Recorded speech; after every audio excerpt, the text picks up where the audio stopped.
सातरगाव येथील प्राथमिक आरोग्य केंद्राच्या वतीने कोरोना टेस्टिंग शिबिर घेण्यात आले होते। त्यावेळी मात्र एनस येथील नागरिकांनी चाचणी करण्यासाठी उत्कृष्टरित्या प्रतिसाद मिळाला होता।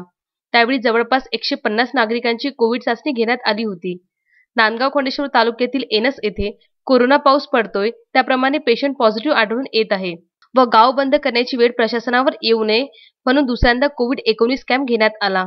एनस गट ग्रामपंचायतमध्ये कानस येथे 100 ते 150 लोकांची वस्ती असून तेथेही 10-12 कोरोना पॉझिटिव्ह रुग्ण आढळून आल्याने नागरिकांमध्ये भीतीचे वातावरण निर्माण झाले। परंतु 8 मे रोजी दुसऱ्यांदा कॅम्प घेण्यात आला। यावेळी मात्र 100 नागरिकांची चाचणी घेण्यात यश आले। एनस गावामध्ये दररोज 2-3 रुग्ण आढळून येतात, पण नागरिकांच्या मनात भीती कायमच राहणार हे मात्र नक्की।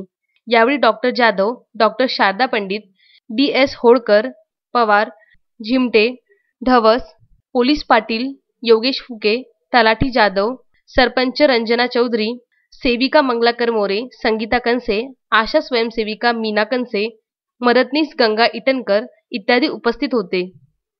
प्रमोद देशमुख, विदर्भ न्यूज, राजुरा।